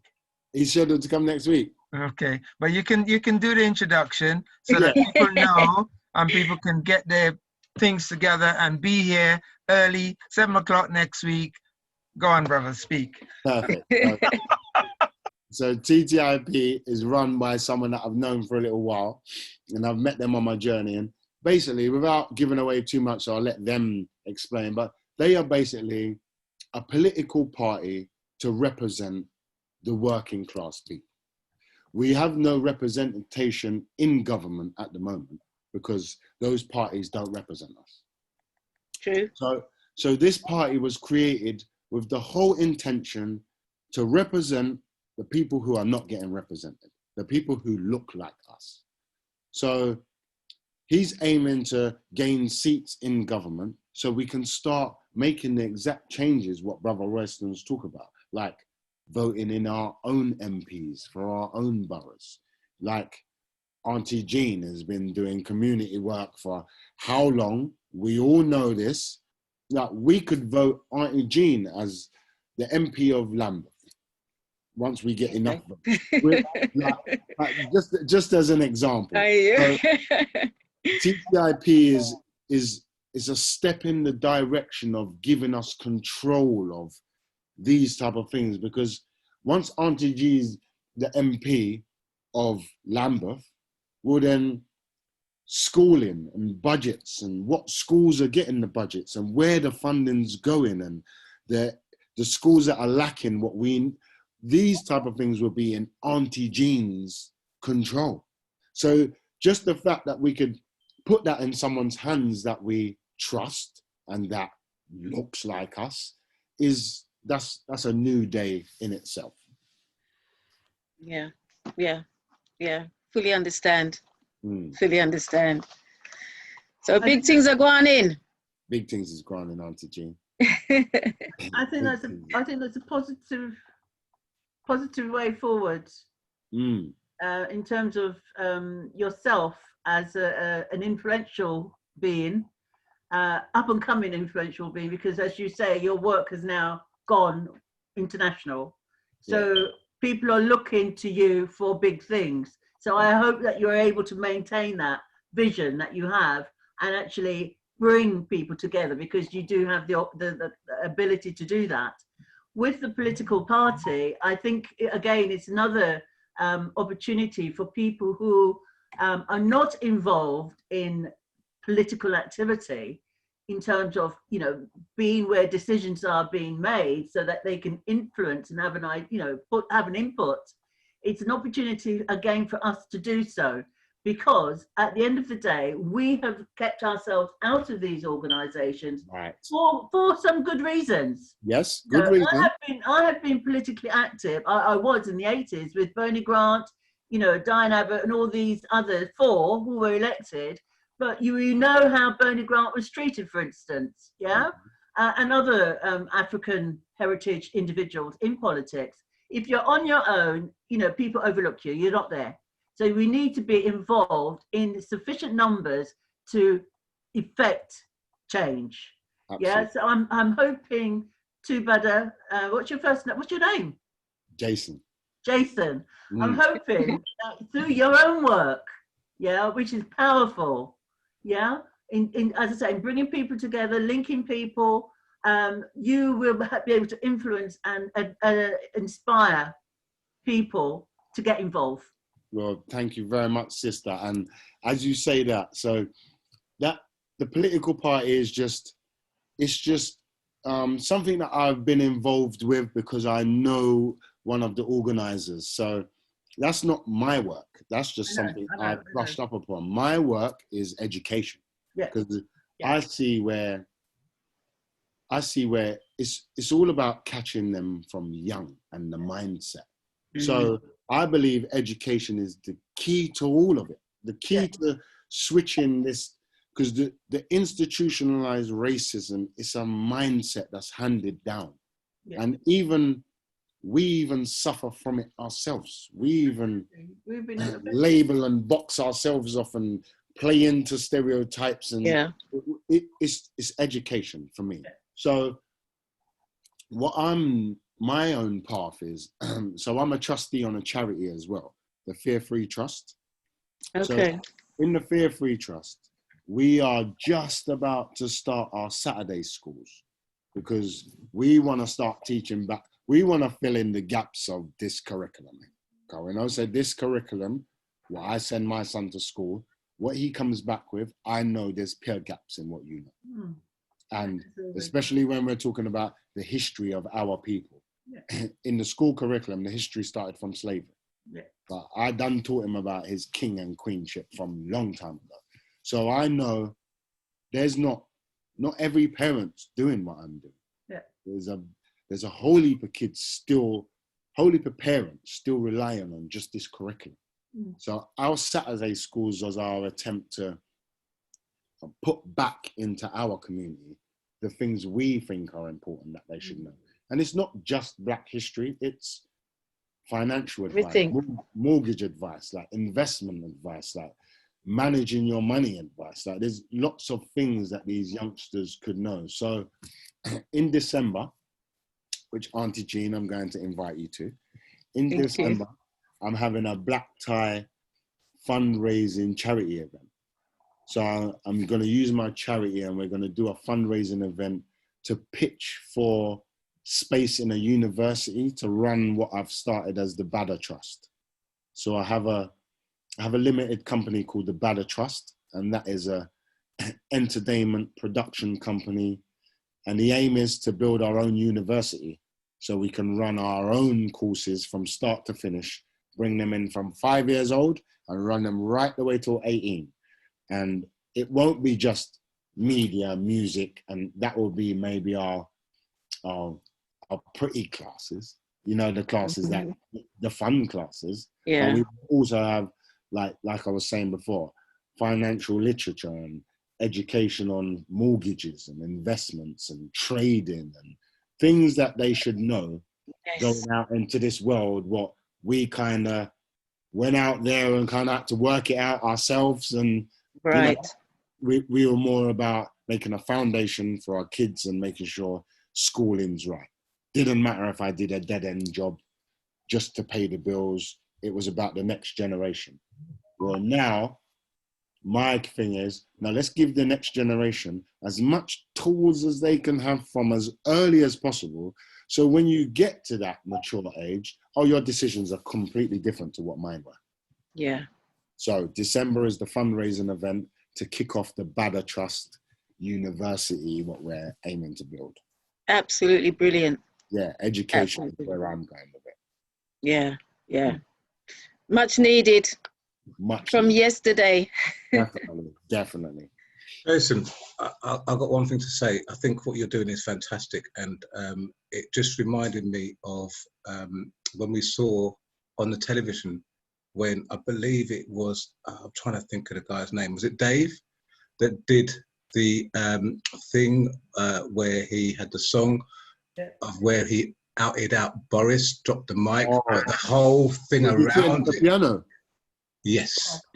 That to me was powerful, but just goes to show what voice and freedom of speech can do and how it's supposed to come out. It makes people feel uncomfortable. So carry on doing what you're doing, the charity stuff and everything else. I think it's fantastic. I'd love to know more about it. And yeah, it brings the generations together because you're the voice, you know, and the more voices are there in a public arena, you know, it is key, particularly to emphasize how we feel, because we don't have the opportunity really to do it in the way that it should be. You know, you've got the speaker's corner. Well, guess what? You know, that's a different platform. But when you're doing it where social media is powerful, Yes. and the reasons behind it is reflecting how we feel, then it can't be ignored. Mhm. So keep it up, bro. Respect. Blessings, bro. Blessings. Sister Dr. Sandra Rich has got a comment. And Sharon, after that, do you have anything to add? And Anne-Marie's going. Okay. Greetings, sis. Sorry, go ahead. No, sis doctor, greetings to you. Greetings, Protect. family. I have not heard the entire presentation. I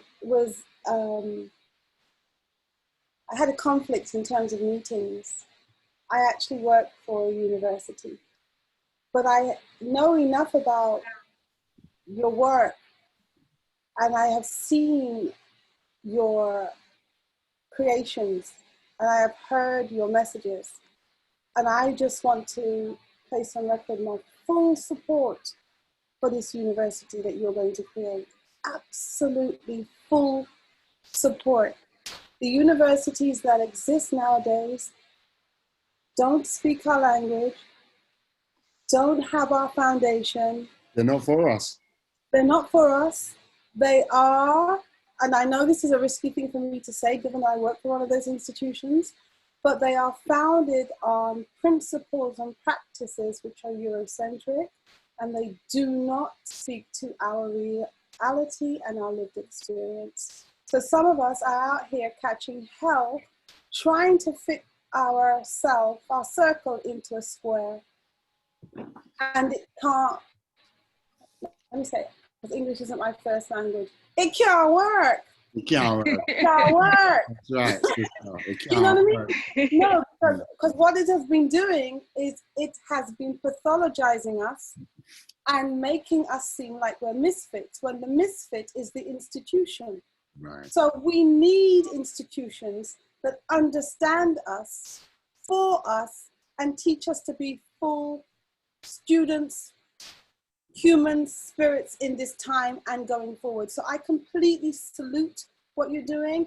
Auntie Jean, please, when you go to this event, please report back to the Garvey village and let us know what we have to do to ensure that more of our children get to go to university. Right. Because the university is our university. Our instead of going to run by us, yes, run by us, for us. Right. That's the difference, what we need. Instead of relying on their institutions to give us, we just need our own. So this is what's put me on the path of, you know what, yeah, if this music, the music is such a tool where it can reach, like I'm speaking to different generations right now. Right. So like the way this can gain support, we can get these things ourselves. I mean, just even meetings like this now, like how many teachers do we know? How many black teachers, doctors, lawyers do we know who are all working in the white man's industries? Yeah. I'm a chef for a famous football club. I'm doing exactly the same thing. Shouldn't we all be working together for our own stuff? So this is more what this is about as well, bringing it all together. So can I just make a final point here? Please, sister. The audience that's the Arsenal. The audience that you are speaking to right now are lecturers, are doctors, are professors. We just haven't been given the title by those institutions. Right. I have been attending these sessions, and the presentations are solid. The background, the research is solid. It speaks to us. So just because we haven't been given the title of lecturer or tutor or teacher or healer by another institution doesn't mean that we're not of that caliber. So the people you are speaking to now are probably some of the people who can contribute to your university or be on your board. You have a council of elders right here on your board. So just to make sure you look at everybody's face, I'm going to take my face off, but everybody's face up here, I'm very serious. I attend this every week. Right. Every week I come here. I'd much rather sit here in this than the academic boards that I've been attending. If anybody says I said that, I would deny it. You see, Auntie Jean, you see? Yes. The links are there. It's a beautiful thing.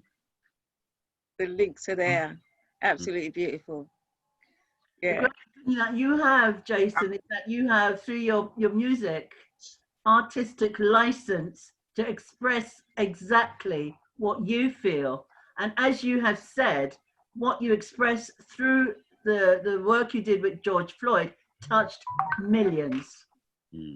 Okay, so that is your power of influence, and gives you artistic license, which will touch, you know, people throughout the planet.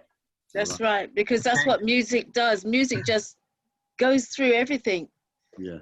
All barriers. You know, you don't have to have a license or a passport or a certificate when you got music and it touches people, you know, and especially when, like how you have the message in your music, and the message is all very powerful, very powerful.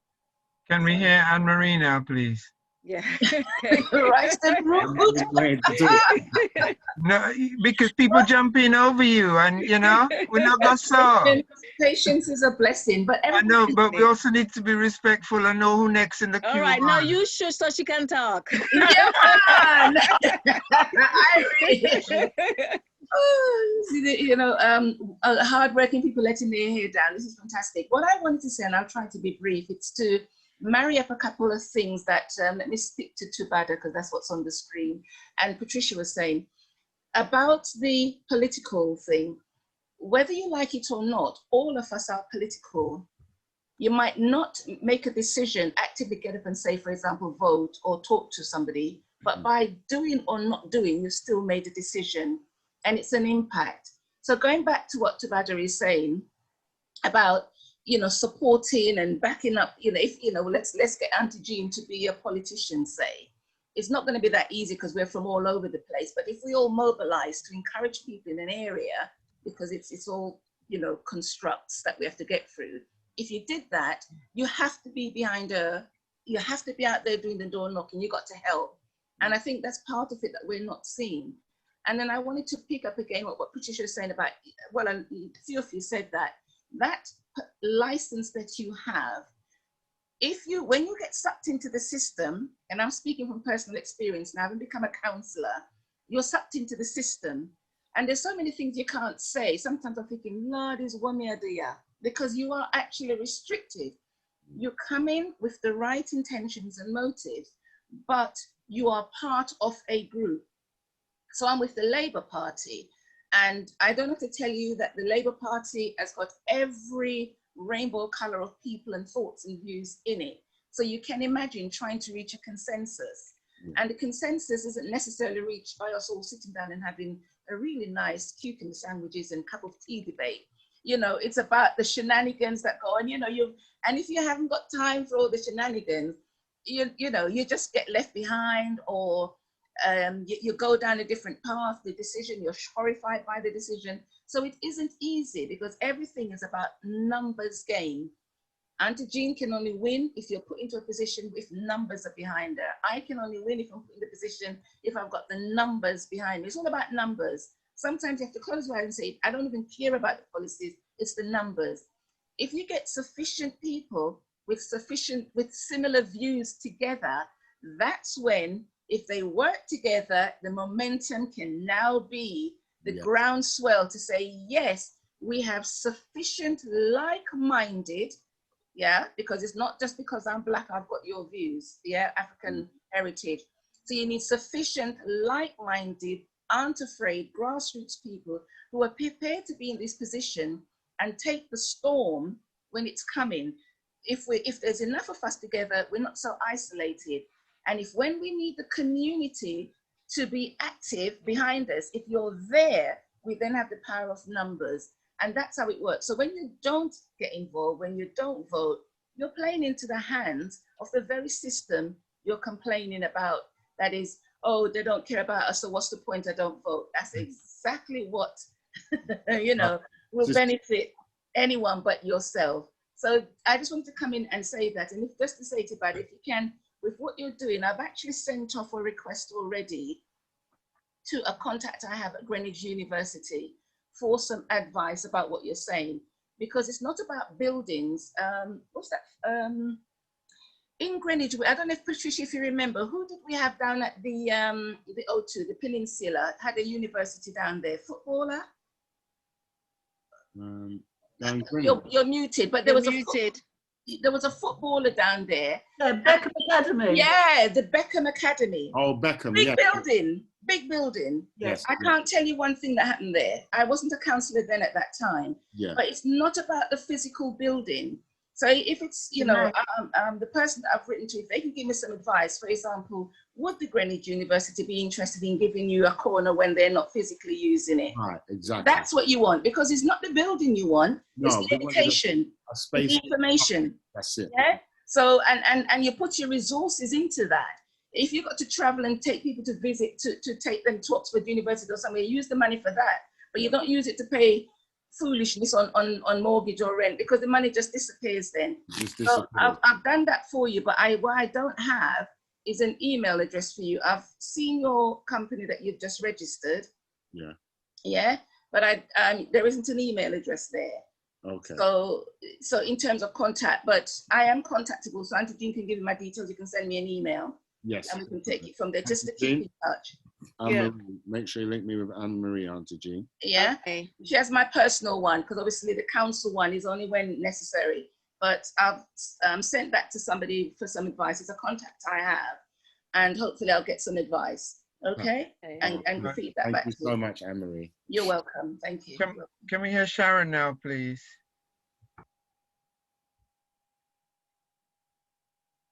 Hello? Yeah, go ahead. Hi there. Is it just some leaving remarks? Okay. Well, really, I would have just thanked everyone for tuning in and giving me the time to speak, and also for showing your interest. I have tuned into one of these calls before during lockdown, and I must say I'm so, even though I don't tune in regularly, I think what you guys are doing is so key. And I just want to commend you guys for organizing and making sure that you all come together to really keep the spirits, because these are strange times, and one thing we only have is literally us, our collectivity. So I'm more than happy to have shared what I came to share, and we hope to make a difference with Adin. That's all we want to make, a difference. And I want as many diasporans part of this community of where we're going. It's not going to be easy, but I want as many people on board because we're making a real difference, and the difference is ours to make. So I was more than happy to come on here and really share this platform with you all. And also to Bada, I like the words that, I think, was it Patricia that said, using your artistic agency to express yourself and really speak for us. As power to you. Blessings, sister, blessings. Mm-hmm. Okay. Thank you. Thank you. Does anybody else got any questions? You're muted. Yeah, Carl. Last thing to say about it is that we know that playing the political game, and I'll give you an example of somebody that I really didn't kind of look at in the light that we probably look at them now, and it's somebody like John Barnes as an example, because he soaked up all of the pressures and dealt with the politics and dealt with all the challenges that were put there. And then he used that confidence of having people on board that respect him, because the key is about respect, earning respect, and understanding that people have an opinion, and then taking that and making them still feel good, but getting your point across. So we do have to play a game. We do have to hustle. And we do have to have some patience, but we have to pick our time. So I think, you know, a bit of advice, and that's probably what I'm doing now, is using the connections wisely and making sure that when you have the opportunity, you are doing what you feel that it needs to be done at the right time, because you want people to be on side, and it is about educating and helping some people. And sometimes we don't want to help other people things because we say, boy, you know what, you have to learn.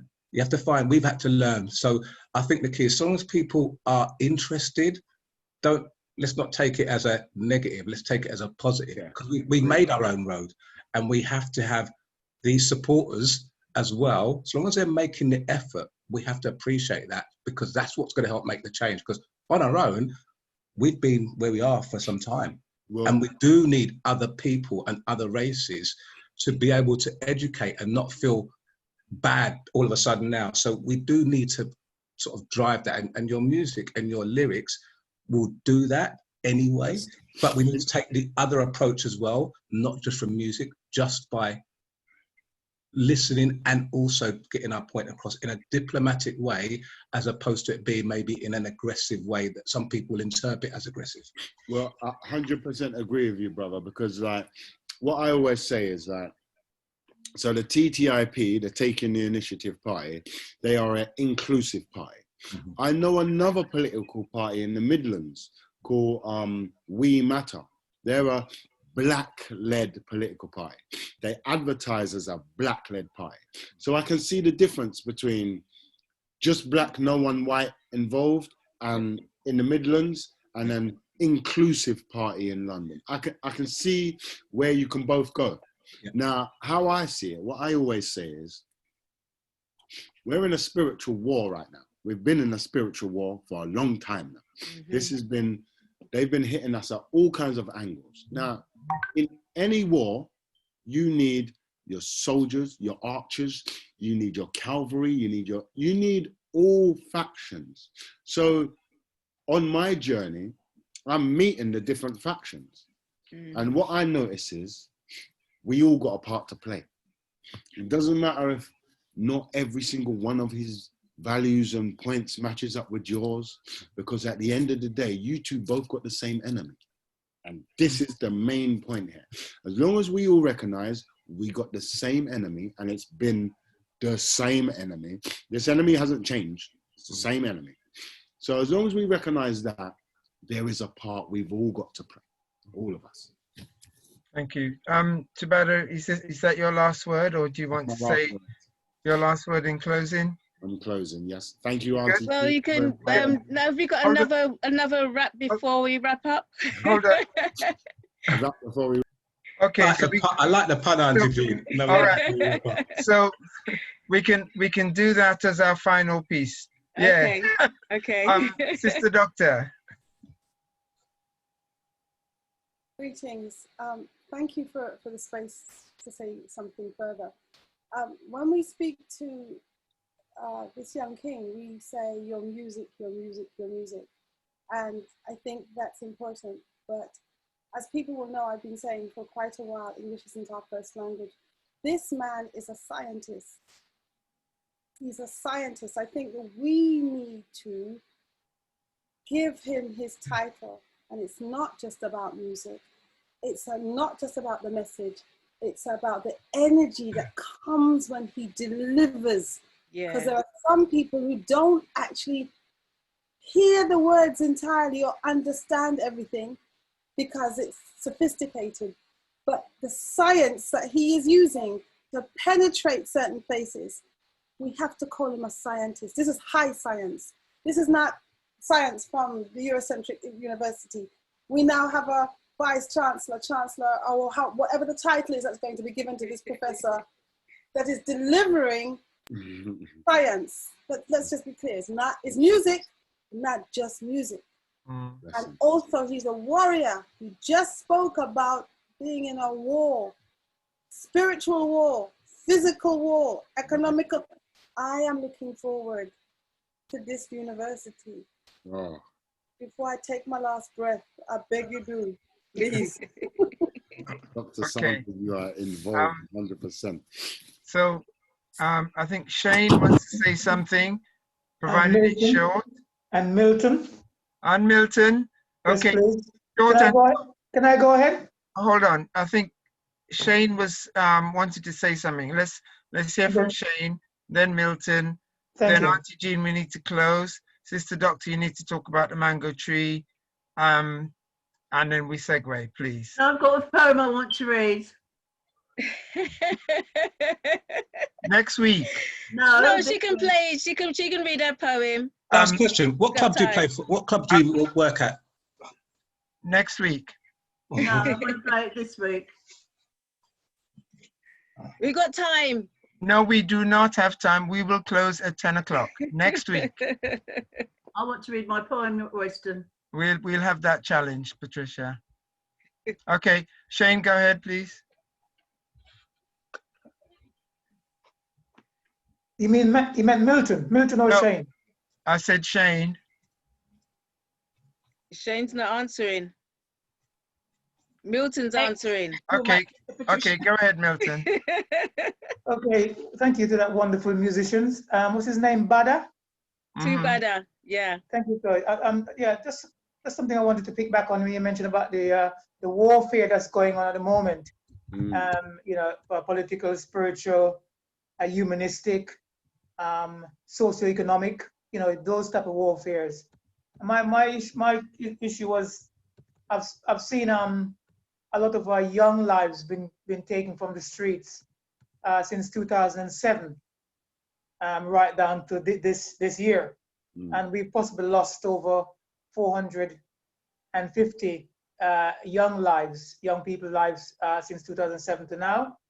And I'd wondered if you know, you talk about the amount of wars that's been fighting. Is it some of those wars that has taken some our lives off the street? Some of our young people got caught up in some of those wars that we don't even see ourselves as elders, and have taken so many lives. What's the account for that, do you think? 100%, because what you're saying there, like some of the wars that have been fought has been a direct attack on a lack of self-knowledge. So there's a lot of the youngsters that they don't know their self-worth. They don't know what it means to be a Black African and the power that brings. So because they've been taught that this is something lesser than the average human, they've translated it into a lack of self-respect for their own brother. So this is where I bring it back to education again. It's only what they've been taught. This is not a natural state of being. This is a state of being that you find yourself when you're in the Western world. Because when I go back to Ghana, and when I go back to Jamaica, and when I go back to these places, they don't have a lack of self-knowledge. It's different. Maybe poverty might bring certain crimes, but like in Ghana, there's no mothers that are scared to send their children out afraid of getting knife crime, afraid of getting stabbed. This is not a Black teenage thing, because go to a different country and it doesn't exist. In Ghana, nobody's parents are worried about them getting stabbed coming from school. Same age groups. So what's the difference? They're in the motherland, surrounded by pure Black people. I thought this was Black on Black crime. No. Then you come over to the Western world and you see, well, there's a whole difference of behavior here. And you can see the patterns here, America, Europe, anywhere the Black man is been raised in a Western society, his mindset seems to be strayed a bit more. So I just want to catch them back when they're 5 years old so I can teach them their self-worth from early. So okay. I'm not saying I've lost this generation, but my main thing is catching them early on education. So Tabata, it'd be great to book you to come back and continue this conversation, because there's a richness there to what you have to say. Okay. I know you're against the time. I know you're up on the time. Thank you. Fantastic. Sister Doctor, 30 seconds on Garvey under the mango tree. So on the 1st and 3rd every month on a Saturday between 5 and 8, we gather to chat about the things that we don't normally chat about under the mango tree. It's a space for us, people that look like us, speaking to people that look like us. Big people conversation. It's very different to any other webinar, seminar, anything else we're going to. You get the opportunity to laugh, cry, remember, find out, and learn about all manner of things. The next one is going to be on the 3rd of October. The numbers are growing. The energy is high. Be there. Let's say be there or be square. I don't like that. But it's part of the Garvey Village fundraising initiative. If you don't have no money, still come. The gate man will let you in. As long as you look like you look. Come, let us chat about the things we don't usually chat about. Brother King, I saw that you didn't book up the flyer. No, I didn't. You're No. just going to vocalize it. Thank you. You're vocalizing it. Okay, give thanks. Thank you. I look forward to seeing you all there. Thank you. Auntie Jean, close, Yes. please. Thank you. Okay, give thanks to everybody who's come. Thank you to Carl for your presentation of the works that you're doing. Thank you. Sharon, give thanks to you and what's it, How to Invest in Africa. Thank you very much. And last but not least, to Bada. Thank you so much for giving us a snippet of your journey. And you've got, I know you've been going on a journey for a little while, but you still got a long way to go still. Long way to go, you know, so as you go in, just pick up the momentum and pick up the people to follow. You'll do that anyway. And I'll make sure I keep you posted all along the way. Thank you so much. Looking forward to it. Looking forward to it. And so you can lead us out with something. Okay, look. We used to line up pyramids with star grids and decorate the walls with hieroglyphs of starships, yeah, and teach the craft to the kids. 5,000 or so years later, look, the thing's still standing big. But they would have you think, how did they manage it? When they teethed our scrolls and they still got the plans, they nearly had me brainwashed. But when I started flicking scriptures for myself, like, we ain't even from the same God. They tried to play God. Like, they were cloned 2 brothers from the same pod to see some profit and then sugarcoat the thing and call it the Genome Project and think Donnies in the hood don't read. They ain't prepared for the gifted ones. How you gonna make maps of the world and not include Area 51s? It's like they had the blindfold pulled over our eyes for so long, but watch how it's about to get lifted, son. Look, look, look. We know you licked down your own towers. We know that was a part of the scheme. It's like a game of chess. It's like you see me sacrifice my knight and my bishop because really I was after your queen. It's just the way that it is. Next thing is the war on terror. And they will have you believe that it's right. Don't follow them. Just remember that this the same people that tried to tell us Jesus is white. Much respect. Well, wonderful. Much Wonderful. respect. Absolutely Much respect. brilliant. Thank you so much. Yes, Yes. we soon link again. Jean, I'm going to Thank you. very soon. Yeah, and looking Goodbye. forward to, because Tubad is going to be joining us for the African Our Story Month on the 18th of 18th? October. Absolutely. And that is the 3 heavyweight kings, where we have King Andrew Mohammed, King Tony Warner, and King Robin Walker. And also we're going to have, I'll call you a king as well. I won't call you a prince. King Tubada as well. Bless you. Bless you. So looking forward to Auntie Jean's African Culture Market, the 3 heavyweight kings, African Our Story Month. That's on the 18th of October. Thank you everybody for joining us this evening. It has been very informative, and as I said, I can collect some information from Anne-Marie to pass on to you, Tubada. Brilliant. Yes. All right. And Sister Dr. Sandra as well. Yes. Goodbye. Good night, folks. Good night, all. Good night, all. Good night, all. Thank Good you. night, all. Thank you. Good night, folks. Thank you. All right. Fantastic. Thank you. Good night. Good night, everybody. Good night, everybody. Good night. Good night. Likewise, Good night. likewise. Don't chat through.